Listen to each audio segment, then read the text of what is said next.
Welcome to this episode of the Buzzin the Tower podcast. This is Brian, your host as always, and thank you for tuning in here. We are in part 2 of my 1994 Strike Shortened Season series. We talked about Kirby Puckett on the last one. If you're able to tune in and listen to that one, I'd love to hear what you think. If you have any comments, suggestions, concerns, anybody else you'd like to hear, please feel free to comment on Facebook on this post or on Twitter. You can at Buzzin the Tower on Twitter. So go ahead and tweet at me, whatever you got. So I'd love to hear your comments. See your comments, I should say, unless I got the audiobook version. But so today we're going to switch from the offensive side, which was obviously the most pronounced part of 1994 was the offensive boom. But we're going to talk about a pitcher and a true pitcher in the meaning of the term pitcher, and that's Greg Maddux. He was, when you talk about the art of pitching, changing speeds, dotting the corners, that was Greg Maddux, and he was one of the best at that, best ever, I would say, in terms of, command and control. He wasn't a big, intimidating guy. He was, like a kind of unathletic-looking small guy that just had all kinds of movement, was able to change speeds. In the era where you have, Randy Johnson, who's the absolute polar opposite of Greg Maddux, throwing 100 miles an hour with a greasy mullet and sidearm and 6'11". So then you got this little righty that just knew how to pitch, knew how to dot those corners and keep hitters off balance. And 1994 was, if not his best season, arguably, between that and 1995, which ironically were both strike shortened. Those are probably his two best seasons. So it's kind of sad that had to happen in the peak of his powers. So we were, maybe even 20 starts we lost from Greg Maddux. That with how he was pitching, it would have been incredibly interesting to see what he would have been able to do those two seasons. But so 1994, the first thing to talk about is the run scoring environment. Like we talked about last time, this might not have been the heart of the steroid era, but it was probably like another major organ right next to the heart, so like the lungs or something. So it's 4.92 runs per game as a team on average in 1994. And by comparison, in 2018, it's 4.41. So you're looking at over a half run per game on average, which may not seem like much, but when you're talking about 162 game season and you average that out across all the teams, that's a pretty significant amount of runs in terms of differential. And then also on the other side of it, in terms of ERA, in 1994, pitchers had a 4.48 ERA on average versus 4.10 in 2018. So once again, it may seem like a small fraction, but if you talk about averaging that over everybody, that's a pretty significant jump. So before we jump into Maddux's 94 season, we'll give a quick background here. He was a second-round pick in 1984 by the Chicago Cubs. Was able to work his way up to the majors in 1986. Became an All-Star for the first time in 1988.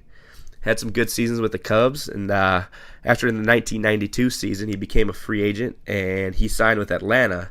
Now, Atlanta already had sort of a Three Amigos sort of style pitching rotation, where they had three young phenoms in Steve Avery, Tom Glavine, and John Smoltz, who were kind of like this triumvirate of young stars. And then they go out and add the guy who was probably the best pitcher in the National League at that time. And it seemed like they would almost be unbeatable from that point. But 1993, they somehow didn't make it after adding Maddux to a team that had just been in the World Series 2 years in a row in 91 and 92. So I don't know what happened in 93, but in 94, the Braves were pretty good once again. They're actually in second place in the NL East behind the Expos, who were having the best season of anybody. The Expos were kind of having all their young talent come together at once and having their breakout season. And a little teaser, we will be breaking down their season on a different podcast in this series. So make sure you keep an eye out for that. But the Braves were 68 and 46 in second place. Tom Glavine was not having a very Tom Glavine year, and maybe for a multitude of reasons, he was still above the league, or better than the league average, I should say. He had a 3.97 ERA, and he was 13-9. So it wasn't a terrible year, but it certainly wasn't a Hall of Fame Tom Glavine standard. And actually, John Smoltz was even worse than that. Surprisingly, another Hall of Famer. He had a 4.14 ERA, and he was 6-10. So the Braves, despite being 22 games above 500, two of their main horses really struggled. But their main horse was Greg Maddux, and he did not struggle. He, like I said, it probably between 94 and 95, those are probably his 2 best seasons of his career. He was 16-6. He had a 1.56 ERA over 202 innings. He struck out 156 batters versus only 31 walks. He had 10 complete games out of 25 starts, 3 shutouts. He had a .896 whip, which whip is walks and hits per inning pitch. So anything under 1.0 is astronomically good. So a .896 for a starter is ridiculous.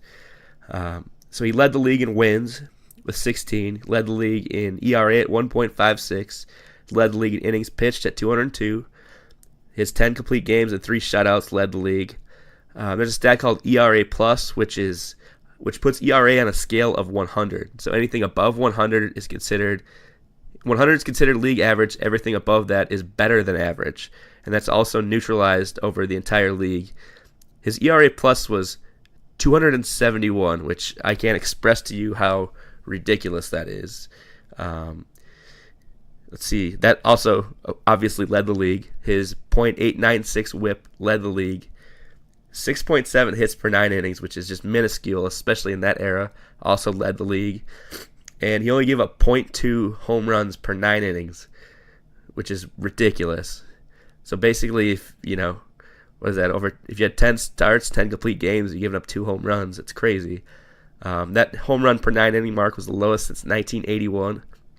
And he had a wins above replacement of 8.7, which led everybody, batters included, in that offensive era. So that itself tells you what he was doing. He was at 8.7 with a few starts to go. I mean, they got the season shortened by about 50 games. So you figure he probably had 10 more starts, and they consider 8.0 MVP level. So he had already accumulated an MVP caliber season. So it was just unbelievable the things that Greg was able to do. Especially in that run-scoring environment. But once again, we go back to thanks Bud Selig, thanks Donald Fear. We lose. You end up with the what could have been scenario. But a couple things to add on here. His ERA plus of 271 was at the time was the best since 1914, and that was Dutch Leonard. I'm sure you all remember watching him on TV in 1914. So that was the 3rd best at the time ever. The other one was from the 1800s. So that season was historically good. Now that has since been passed by Pedro Martinez in 2000. But in terms of, if you remember Pedro in 2000, it's the same kind of thing where the guy was able to completely dominate during the best offensive era there's been. And so you look at those numbers for Maddux, he was completely unhittable. And for a guy who wasn't throwing 100 miles an hour, maybe low to mid 90s, who's a Gold Glove caliber pitcher every year, he ended up with just a whole pile of Gold Gloves. I mean, a 1.56 ERA is ridiculous. And there's one tool that Baseball Reference has where we use this for Kirby as well, where you can kind of translate across eras. So you can take a run-scoring environment and put somebody's numbers into a different run-scoring environment. So I did that with Maddux's 1994 and put it into 2018, which also translates it over an entire season. So this is what an estimate of what a full season in today's era would be. Maddux would have gone 25-7 with a 1.74 ERA. He would have struck out 220 batters and had a whip of .875, which is, I mean, as good as the Clayton Kershaws and stuff for the world are. That's there. I mean, you talk about elite seasons. I don't know. You can talk about Bob Gibson's season he had or Pedro at 2000, but you kind of have to talk about Maddux's 1994 and 1995. And once again, unfortunately, you get robbed of seeing the entire thing play out. So, I don't know. Let me know what you think. Does he deserve to get ranked in the top, seasons of all time, despite the fact that it was shortened? Does he deserve to maybe get consideration as, the greatest pitcher of the 90s? I certainly think he's got to be up there with Clemens and Johnson and guys like that. So, at the end of the day, Maddux had, an unbelievable career. He was an 8-time All-Star. He won the Cy Young 4 times. He won the ERA title 4 times. He won 18 Gold Gloves, and he was nominated and inducted into the Hall of Fame in 2014. So it kind of sums up Greg Maddux as a whole. Just not very flashy, but you look at the numbers at the end of the day, the guy's just one of the best of all time. So, but yeah, that pretty much sums it up. So I found it interesting that a guy was able to dominate that much in that era. So let me know what you think. Any comments, any questions, any whatever to add to this discussion. I'd love to hear them.